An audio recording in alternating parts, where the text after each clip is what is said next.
Dios les bendiga. Dios es maravilloso, Dios es bueno. Y vamos a la palabra de Dios. Disponga su corazón a escucharla y ponga su vida en sus manos en esta hora. Oremos por la palabra. Amado Señor, en el nombre de Jesús, hemos llegado, Señor, a las instancias de escuchar tu palabra, Dios.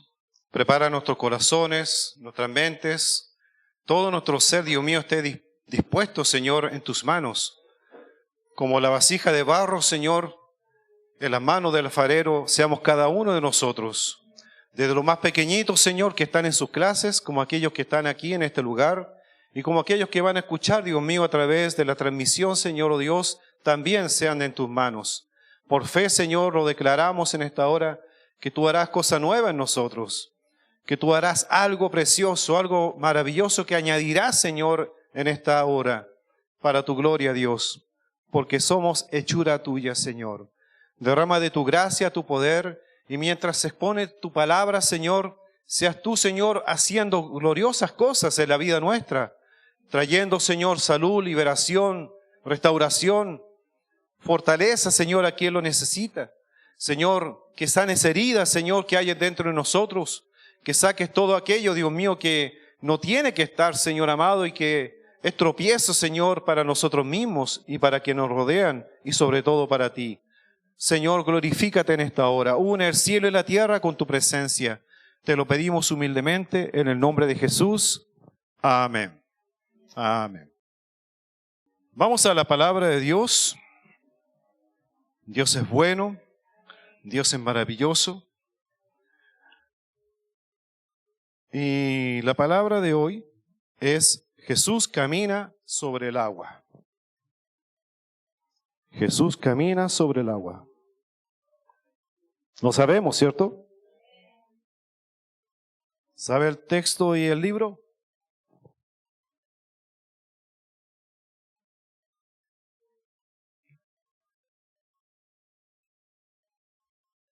Busque Mateo. Mateo 14. Mateo 14. Ya. Vamos a leerlo en forma alternada. Jesús camina sobre el agua. Es una poderosa enseñanza, así que vamos a tener que estar clamando por esto. Dice así: enseguida Jesús hizo a sus discípulos entrar en la barca e ir delante de él a la otra ribera, entre tanto que él despedía a la multitud.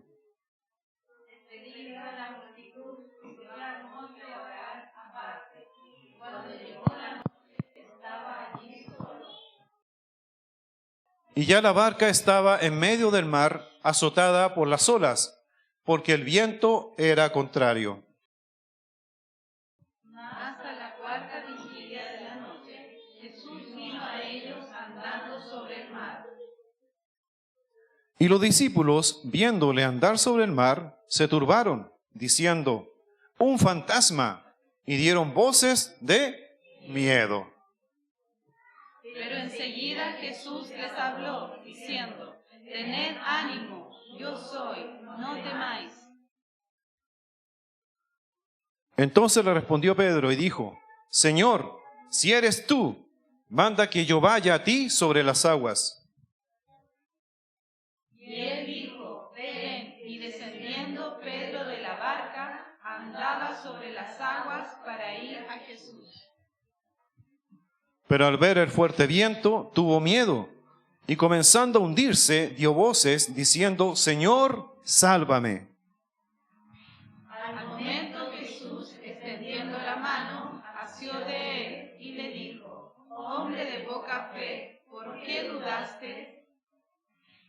Y cuando ellos subieron en la barca, se calmó el viento. Entonces los que estaban en la barca vinieron y le adoraron, diciendo: verdaderamente eres Hijo de Dios. Gloria a Dios. Qué maravillosa palabra, ¿no? Imagínense que estar en la barca y viene el viento, ¿cierto? Viene el miedo que se apodera. ¿Usted ha sentido que hay temor afuera? Se siente un miedo. ¿Qué va a pasar? Viene una crisis. Estamos en medio de una tormenta, una crisis tremenda. Bendito sea el Señor. Pero hoy el Señor te quiere decir que pongamos nuestra mirada en Él. Amén. Ese es el título del mensaje. Pongamos nuestra mirada en Él. Amén. Bendito sea Dios. La vida es como un viaje en una barca. Hay momentos de bonanza, hay momentos de tranquilidad, hay momentos de paz en que uno puede contemplar el cielo, contemplar las aguas, deleitarse con el paisaje, pero también en la vida hay tormentas. Y como cristianos, como hijos de Dios que creo que somos, amén, nuestra mirada debe ser diferente. Dice el Señor que pongamos nuestra mirada en Él. En ese medio de esa tormenta, el miedo es normal, es natural en el hombre. ¿Sentimos temor? Sí lo sentimos. ¿Tenemos pruebas? Tenemos pruebas. ¿Hay enfermedades? Hay enfermedades. Hay luchas económicas, financieras, hay luchas incluso mentales, con depresión, con angustia, con crisis de pánico, tantas luchas como el mundo. Pero hay una diferencia. Y esa diferencia no la marca usted ni la marco yo. No la marca la barca, sino quien va en la barca. Amén. Y donde está puesta nuestra mirada. Dice la palabra del Señor que ellos vieron a Jesús que venía hacia la barca, andando sobre las aguas. Era Jesús. Él podía hacerlo. Pensaron que era un fantasma. Pero Pedro hizo algo. Señor, si eres tú, haz que yo también vaya a ti, caminando sobre las aguas. ¿Qué le dijo el Señor? No, tú eres hombre. Tú eres porfiado, eres cabeza dura. No, le dijo, ven. Y Pedro bajó de la barca y caminó, dice la palabra, sobre las aguas. Dios cuando quiere hacer algo, no mira tu capacidad, no mira tu perfección, si es que hubiese, y no la tenemos. Dios mira tu disposición a creer. Amén. Muchas veces nosotros nos sentimos incapaces de ser usados por Dios. No, es que yo tengo esta condición, que esto acá, que esto otra cosa. Pero Dios no mira eso. Dios mira tu corazón. Y Dios, a través de Cristo ahí, el Señor miró el corazón de Pedro. Ya, Pedro, ven para acá. Y Pedro, mirando a Jesús, comenzó a caminar sobre las aguas, dice la palabra. Y él caminó. Un hombre como usted y como yo caminó lo que ningún hombre ha hecho, ni está haciendo, ni hará sobre la tierra hoy. Porque es imposible. Pero Dios hizo que Pedro caminara sobre las aguas. Amén. Es el Dios de lo imposible, el Dios que alabamos, al Dios que exaltamos, al cual le pedimos, suplicamos, clamamos. Es el Dios de lo imposible. Y ese Jesús maravilloso, glorioso, estaba frente a Pedro. Pero sucedió que el viento comenzó a moverse un poquito más fuerte. Las aguas comenzaron a moverse alrededor de Pedro. Y Pedro desvió su mirada de Jesús. Y en ese momento se apoderó del miedo aún más en él. Y comenzó a hundirse. Y allí el error. ¿Natural? Claro, es natural. Pero aquí hay una enseñanza tremenda y que tenemos que llevar a la práctica como iglesia hoy. No apartemos nuestra mirada de Jesús. No apartemos nuestra mirada del Señor. Ese es el mensaje de hoy para la iglesia en todo el mundo. Más allá de las crisis, más allá de las guerras, más allá del aumento de los alimentos, de las guerras, de todo conflicto, de las bencinas, de todo eso, hermano, que está ocurriendo y está trayendo temor, está moviendo las aguas en las personas. Usted está sobre la roca que es Cristo. Y Él está sobre toda guerra, sobre todo conflicto, sobre toda escasez que pueda haber, hermano. Los hijos de Dios no somos de este mundo, somos del reino de Dios y Dios nos sustenta. De Él dependemos. Pero nuestra mirada tiene que estar puesta en Él. Si nosotros comenzamos a dejarnos llevar por las noticias, por el temor, por las crisis, por todo lo que se comenta, un vecino tengo que, él cada vez que lo veo, ¿cómo está, vecino? Estoy triste, estoy enojado porque subieron la benzina. A los días siguientes, vecino, ¿cómo está? Estoy enojado porque me subieron la benzina. Al día siguiente, así, hermano, toda la semana. Porque su mirada está en eso. Y es comprensible porque Él no conoce al que usted y yo conocemos. ¿Cuántas crisis usted ha vivido en su vida? ¿Cuántos momentos difíciles ha vivido y Dios lo ha sostenido? ¿Acaso no lo podrá sostener hoy y mañana? Gloria a Dios. Porque Él es fiel y verdadero. El Dios de ayer es el mismo de hoy y lo será mañana. Pero pongamos nuestra mirada en Él. Bendito sea el Señor.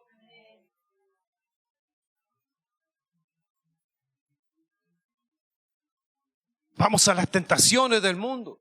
¿Sabe cuál es el trabajo del enemigo? Es el mismo trabajo que hizo con Adán y Eva en los comienzos de la humanidad. Es el mismo trabajo. Y lo hizo y lo repitió con Jesús. Su estrategia Él la repitió. ¿Sabe por qué el enemigo es así? Porque no es creativo. Dios es el creador. Vamos a Mateo 4.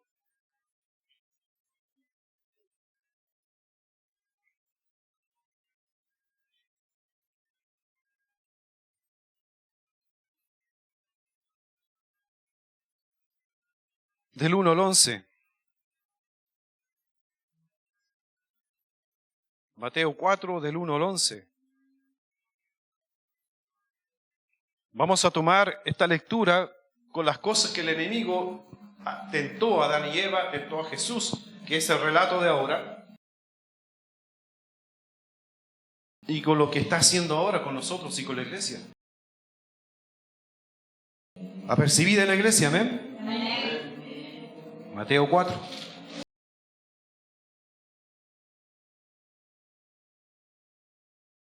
Tentación de Jesús.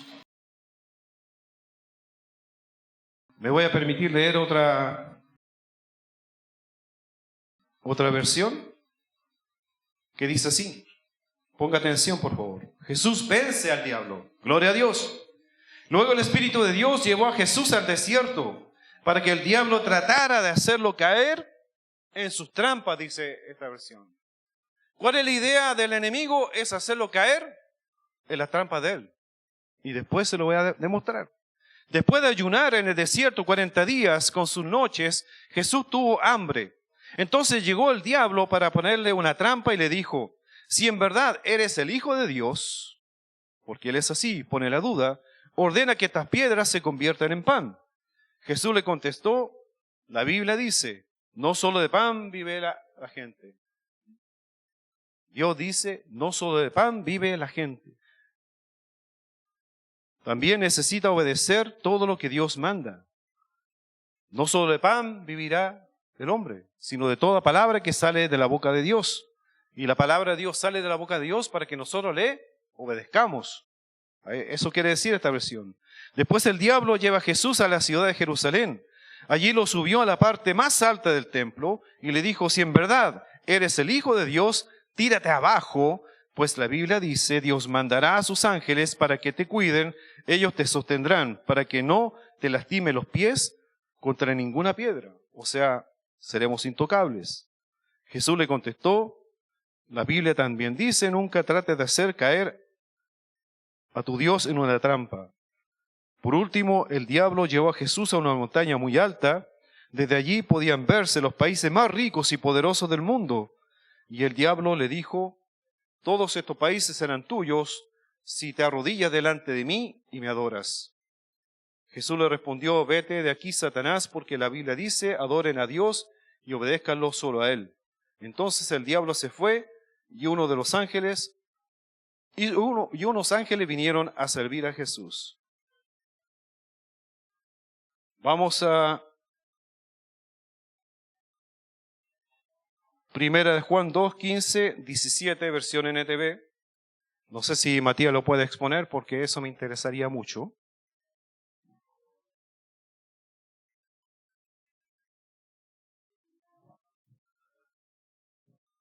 Dice así: no améis al mundo, ni las cosas que están en el mundo. Si alguno ama al mundo, el amor del Padre no está en él.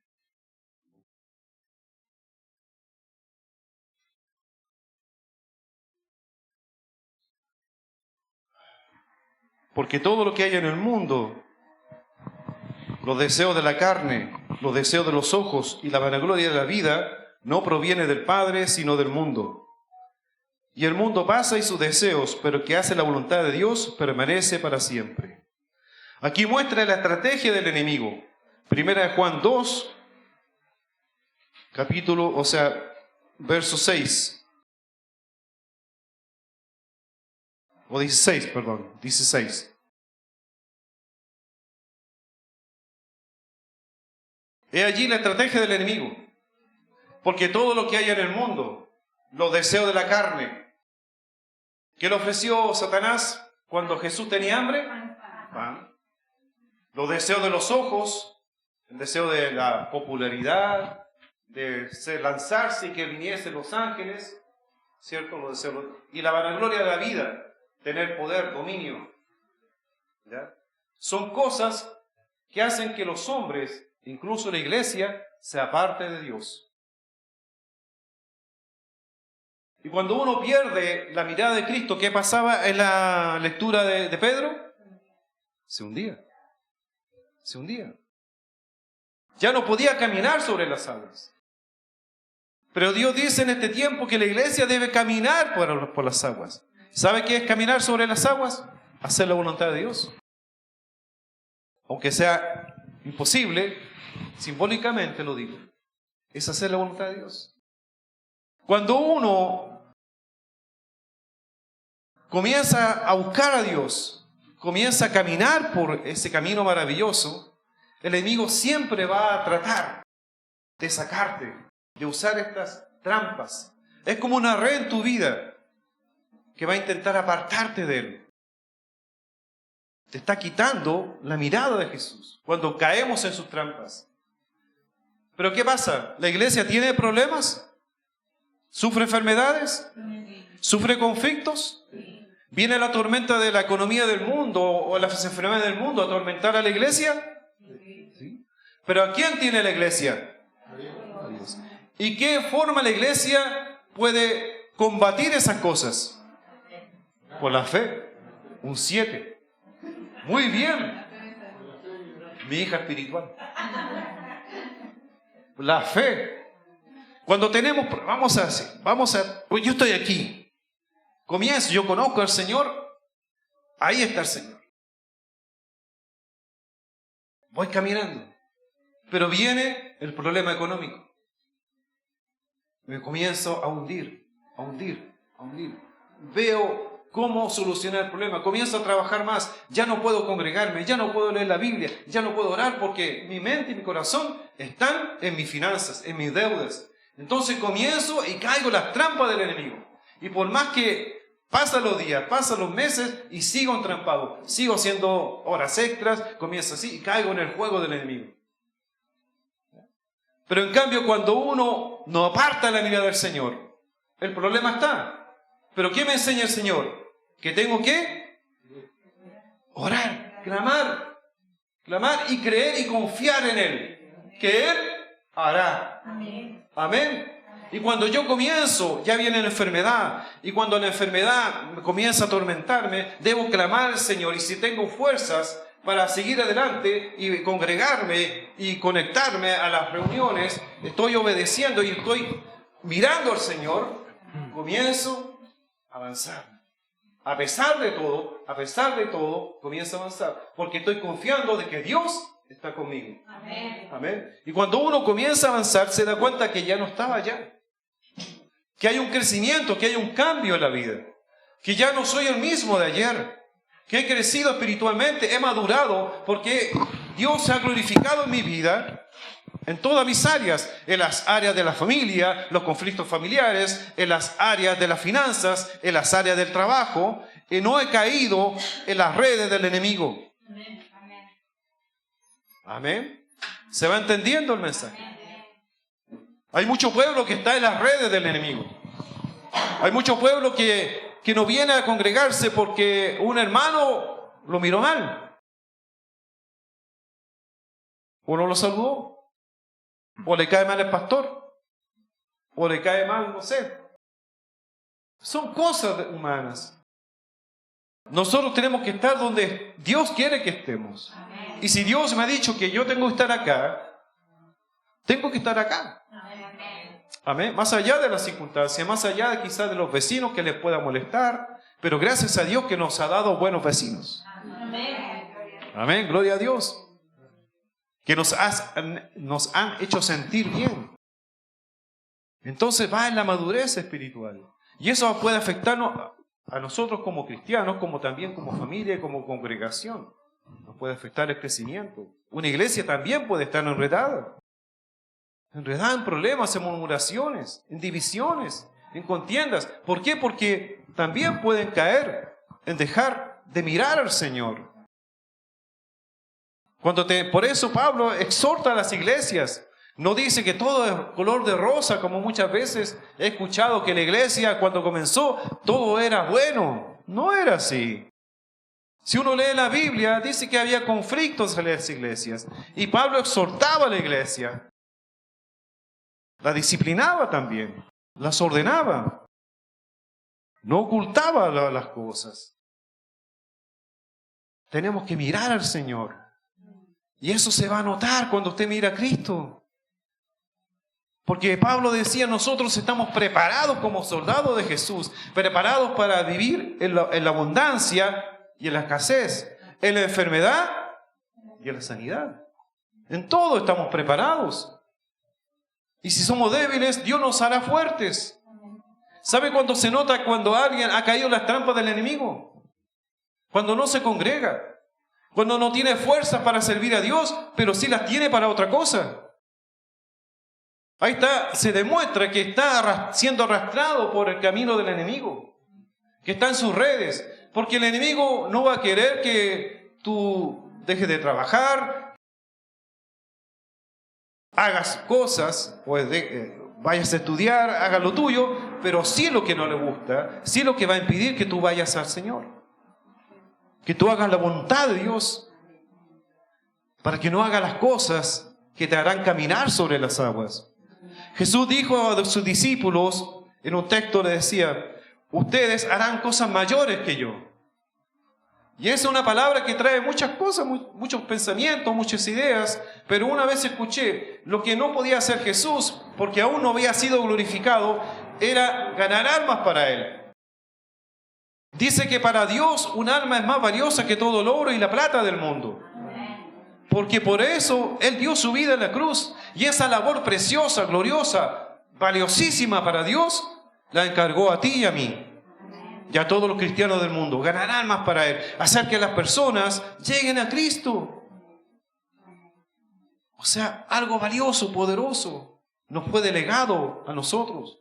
Pero el enemigo no quiere que cumplamos, no quiere que caminemos sobre las aguas. Quiere que nos hundamos, que caigamos en sus redes.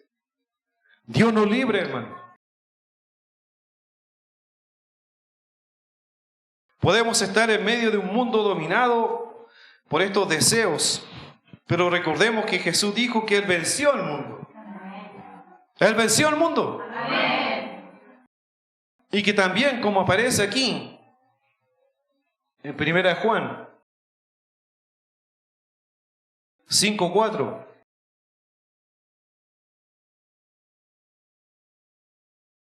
leámoslo todos juntos. ¿Lo tiene ahí? 1 Juan 5:4. Aquí está.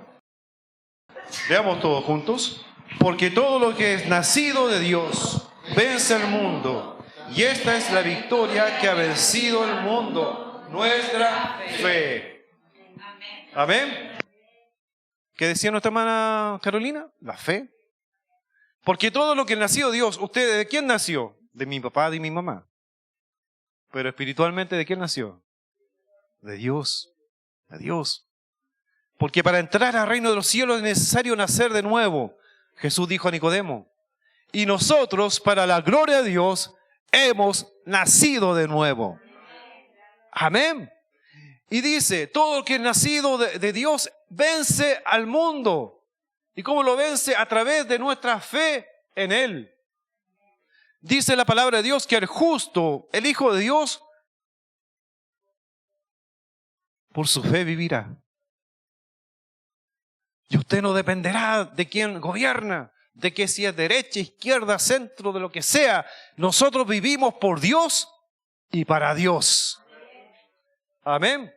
Dios proveerá. Si usted viene la crisis, el tormento de la provisión, Dios proveerá. Vaya a los pies del Señor y clame a Dios y Dios se glorificará. Pero sus ojos nunca se aparten de Cristo. Nunca se aparte. Aún en la adversidad, búsquelo más, pero no con quejas, sino con humildad, con sencillez de corazón, porque es el camino, la forma de llegar a Él. De tenerlo cerquita, no con orgullo, no con arrogancia, como le decía Satanás al diablo. El mundo, yo te daré los reinos para que tú gobiernes sobre ellos. La vanagloria, la altivez, la soberbia, el poder, eso es del mundo, no es del reino de Dios. La versión que le di a leer hace un rato atrás es una versión más clara, más sencilla, para que podamos entender lo que Dios quiere hacer con nosotros hoy. Las estrategias del enemigo, los deseos de la carne, los deseos de los ojos, la vanagloria de la vida, siempre van a estar dispuestas allí para los cristianos, pero cuyo objetivo es apartarnos del Señor. Hoy en muchas iglesias se está celebrando el Domingo de Ramos, ¿cierto? La entrada triunfal de Jesús allá a Jerusalén. Una multitud recibiendo al Señor. Ellos esperaban que se levantase un rey contra Roma. Sus deseos eran legítimos. Ellos estaban oprimidos por el imperio romano. Pero se equivocaron por Jesús. Porque Jesús no vino a libertar tan solo a Israel, sino a toda la humanidad. Pero no la vino a libertar del imperio romano, sino a un imperio que era más poderoso que el imperio romano, que era el imperio de la muerte, el imperio de la condenación eterna, el imperio del diablo. Y Jesús lo venció en la cruz. De una forma que ellos no esperaban y nadie esperaba, pero así lo determinó el Señor. Poner a su Hijo en sacrificio por nosotros. El justo por los injustos. Iban dos discípulos, dice la palabra del Señor, viendo a su maestro, a su líder crucificado, camino a Emaús. ¿Cómo iban? Tristes, desanimados. Y Jesús se pone a su lado y comienza a escucharlos. Y después Jesús comienza a exponerle todo lo que estaba en las Escrituras acerca de Él. A hacerles entender que todo está escrito, que este libro, la Biblia, la palabra de Dios, las Escrituras, muestran la verdad. Amén. No tenemos que dejarnos influenciar por las circunstancias, hermano. Que nada ni nadie le quite el gozo, porque la queja es tremendamente contraria a la fe. Si nos pasamos quejando, ¿sabe cuál es lo que Dios dice? No se quejen, prediquen mi palabra. Den esperanza a un mundo que necesita esperanza. Porque el cielo y la tierra pasarán, mas mi palabra permanecerá. Amén. Bendito sea Dios. Dios anhela que tengamos dominio propio, un espíritu generoso y un servicio humilde a Él.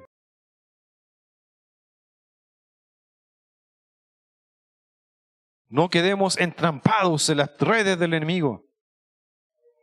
Han habido personas, familias e incluso generaciones que cayeron en las trampas del enemigo y no les permitieron alcanzar las promesas y el propósito de Dios para sus vidas.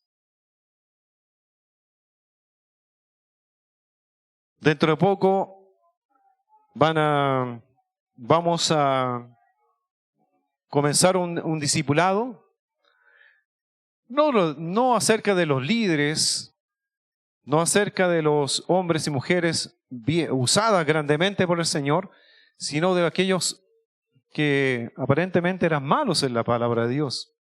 Pero de ellos también tenemos que aprender, por algo están ahí, ¿cierto? Y aquí hay algunos ejemplos, con permiso de Benjamín, que es el maestro. No sé si lo habrán contemplado, pero personas, familias, incluso generaciones que cayeron en las trampas del enemigo, que apartaron sus ojos de Dios. Esaú, hermano de Jacob. Génesis, no vamos a exponer el texto, sino que en la historia dice, ¿por qué Esaú cayó ante los ojos de Dios? Él cambió los derechos legales de su primogenitura porque él era el hermano mayor. Lo cambió por un plato de lentejas a su hermano Jacob. Fue dominado por los deseos de la carne y menospreció a Dios y a sus estatutos. Él no valoraba, era rebelde, era desobediente. Él cambió su primogenitura, él tenía hambre, tenía mucha hambre, él venía de hacer labores, pero cambió algo precioso que Dios le había otorgado a los primogénitos. Y eso a Dios no le gustó, que se sumó a muchas cosas que él hacía, que no eran gratas a Dios. El pueblo de Israel, que salió de Egipto, que aparece en el libro Números 32:12. Dios libertó haciendo grandes señales y prodigios a este pueblo, y que ningún otro pueblo o nación había sido testigo de grandes maravillas que Dios había hecho. Las plagas, el abrir el mar, y todos esos eventos poderosos. Pero ellos fueron rebeldes, duros de cabeza, que murmuraban contra Moisés y contra Dios. Se quejaban por todo, no clamaban con humildad a Dios, ni se humillaban, no confiaban en Dios, en nada, solo se quejaban y colmaron la paciencia de Dios, quien no le permitió entrar en la tierra prometida. El pecado de Acán. Acán y su familia fueron castigados por Dios por desobedecer a la orden de Dios y provocar con ello que la protección de Dios se apartara de Israel. Y sufrieron la pérdida de 36 soldados del ejército. Cayeron en la tentación de tomar de los tesoros que les había sido prohibido por Dios tomar. Tomaron del anatema, desobedecieron a Dios. Ananías y Zafira en el libro de los Hechos. Un matrimonio que perdió la vida por mentir a los apóstoles y al Espíritu Santo por causa del amor al dinero más que a Dios. Pretendiendo ser generosos, engañándose a ellos mismos, pero no a Dios. Son las formas que el enemigo puso y va a poner en nuestro camino. Dios es un Dios que nos dice en su palabra que donde está el Espíritu de Dios, allí hay libertad, porque Dios es el Espíritu. El Espíritu Santo mora en nuestro corazón y Él nos ha dado libertad. Y tenemos que permanecer en esa libertad. Y cuando tú permaneces en esa libertad, tú comienzas a avanzar, comienzas a crecer, comienzas a alcanzar las promesas de Dios para tu vida. Porque lo harás con humildad y con sencillez de corazón y no permitiendo contaminar tu corazón. Señor dice que sobre toda cosa guardada, guarda tu corazón, porque de él mana la vida. Así que si se ha contaminado con lo de afuera, tenemos que ir con humildad. Señor, perdóname por no creerte, por no confiar en ti, porque mi vida, y cuando hablamos de mi vida, usted habla de todas las áreas de su vida, familiar, sentimental, emocional, financiera, de estudios, todo delante del Señor. Está en la mano del Señor. Si permitimos que la contaminación de afuera entre en nuestro corazón, va a entrar el resentimiento, el rencor, la ira, el enojo, como se compartía ayer en Renca, de ese joven que lleno de odio y que lo demostraba en las redes sociales allá en Calama, cómo atacó a una inspectora, la mató e hirió a otros. Y como se escucha muchas veces en las redes sociales, esos jóvenes están llenos de rencor, de ira. Se han alimentado de cosas malas. Su corazón yo lo veo negro. Su mente es llena de una nube negra dentro de ellos. Han permitido la contaminación de su ser, de su interior. No fue algo sencillo, sino fue poco a poco que llegó a sus vidas. En cambio, el pueblo de Dios tiene que estar lleno de luz. Tiene que reflejar la luz de Cristo, porque para eso hemos sido llamados.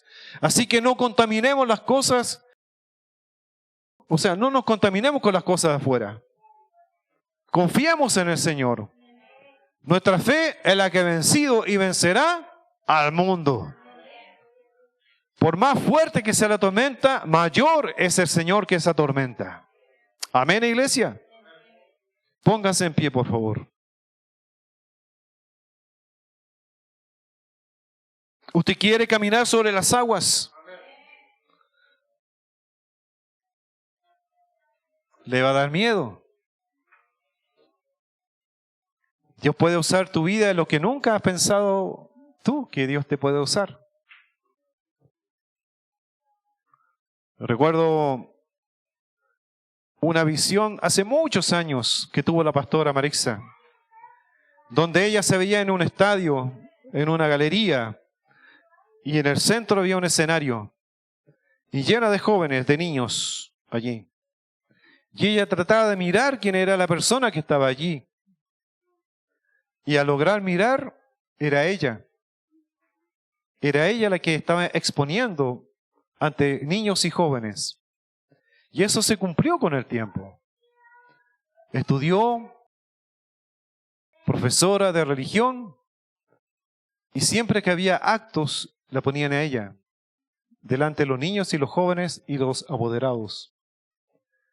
Quizá ella nunca pensó estar allí, pero estaba en los planes de Dios. Y yo no sé cuáles son los planes de Dios para tu vida. Quizá tú nunca lo vas a imaginar, o nunca lo has imaginado. Pero déjate llevar por el Señor. Si uno se pone a mirar, va a mirar lo negativo, va a mirar la escasez, la incapacidad, los pocos recursos, todo lo adverso. Pero si miramos a Dios, para Dios no hay nada imposible. Señor, en tus manos estamos. Aquí estamos en tus manos, Señor. Cierra sus ojos. Si tú sientes que hay redes en ti, en tu familia, pídele al Señor perdón por ello, por haber desviado los ojos de Él. Intercedamos en esta hora. Y si hay en ti redes, hoy mismo, con humildad y sencillez de corazón, pidámosles perdón. Amado Señor, en esta hora queremos interceder. Primeramente por nosotros mismos, por nuestra familia. Señor, si hemos caído en las redes, Señor, de las tentaciones del enemigo, del mundo, que han caído sobre nosotros y no nos han permitido avanzar, sino que hemos quedado estancados, Señor, en el camino. Perdónanos. Ten misericordia de nosotros, Señor. Hemos tratado, pero no hemos podido. Señor, hoy es un día especial. Es un día en que hemos recibido una palabra de tu corazón a nuestro corazón. Señor, hoy restáuranos. Restáuranos, Señor. Te lo suplicamos. Señor, rompe toda atadura que haya, Padre, alrededor nuestro, alrededor de nuestra familia, que nos impida avanzar hacia ti. Señor, hoy levanta nuestra mirada. Ayúdanos a mirarte a ti. Rompe las cadenas, Señor amado, que nos atan. Perdona toda contaminación que ha entrado a nuestra familia, a nuestras vidas. Límpianos, Señor, con la poderosa sangre de Jesús. Rompe toda cadena, Padre. Y sea, Señor, deshecha toda maldición que ha caído a causa de nuestras faltas en el nombre de Jesús. Hoy queremos caminar hacia ti. Caminar por las aguas, comenzar de nuevo ese camino, Padre. Un día nos hundimos, Señor, mas tú siempre has sido fiel y aún hundiéndonos, aún, Señor, cuando apartamos nuestra mirada de ti, tú nos has puesto tu mano, Señor, al lado de la nuestra y nos has levantado con tu mano, Señor. Nos has tomado de tu mano, Señor, y nos has levantado y nos has hecho nuevamente caminar sobre las aguas y llevar a la barca, Señor amado. Hoy toma la iglesia, Padre, en tus manos. Tómala, Señor, y ponla en la barca, Señor, junto a ti. Y comenzaremos un viaje nuevo, Señor, contigo. Para tu gloria, Señor, ayúdanos a ser perseverantes, a no quedar en las trampas del enemigo. Ayuda a aquellos hermanos, hermanas que están entrampados, Señor, que han caído en las redes. Señor, libértalos en esta hora, por tu gracia, por tu misericordia. Señor, que no seamos como aquellos que no alcanzaron las promesas, no entraron a la tierra prometida. Queremos ser de aquellos que entran, Señor, en el reposo, entran, Señor, en la tierra prometida, entran en el lugar que tú nos has mostrado a nuestras vidas, a nuestra familia. Permítenos ser de aquellos, Señor. Hoy queremos caminar sobre las aguas, Señor, en el nombre poderoso de Jesús, porque no confiamos en nosotros, no confiamos en príncipes, no confiamos en reyes, confiamos en el Rey de Reyes y Señor de Señores. Confiamos en el Dios de dioses, el que hizo los cielos y la tierra, aquel mismo Dios que formó al hombre del polvo de la tierra y tiene el cielo como su meta, Padre, como nuestro hogar en los cielos. Padre, confiamos en ti, en el nombre de Jesús. Padre, gracias, Señor, por lo que has hecho, por lo que estás haciendo y vas a hacer en nuestras vidas. Gracias, Señor. Dele gracias a Dios. Dele gracias a Dios por esa libertad. Dele gracias a Dios. Señor, soy escaso, pero en ti hay abundancia. Señor, hay debilidad en mí, pero en ti soy fuerte. Señor, estoy enfermo, pero en ti, Señor, lograré la sanidad. En ti, Señor, porque quiero seguir caminando. Quiero caminar hacia ti. Quiero nuevas fuerzas. Dame vida, dame salud, Señor, para servirte en el nombre de Jesús y para ayudar a que tu reino sea establecido en muchos que hoy están lejos de ti, Señor, y sean alcanzados para tu gloria. Hoy nos ponemos 100% en tus manos como iglesia, como familia, como pueblo de Dios. Nos ponemos en tus manos. Levanta la iglesia, Padre, en el nombre de Jesús. Bendice a tu iglesia con toda bendición de lo alto. Fluye a tu Espíritu Santo, fluye a tu paz, fluye a tu amor, fluye a esperanza, Señor, y llevemos eso a quienes lo necesitan afuera, que están sumergidos, Señor, que están hundidos en la depresión, que están hundidos, Señor, en la desesperación, en los golpes de la vida, de la finanzas del mundo, de los conflictos del mundo, del caos del mundo. Pero tú eres mayor, tú eres más poderoso, tú has vencido al mundo y nos has hecho a nosotros más que vencedores. Gracias a Dios, porque todos somos en Cristo Jesús más que vencedores. Gracias a Dios, en el nombre de Jesús. Amén y amén. Dele un fuerte aplauso al Señor.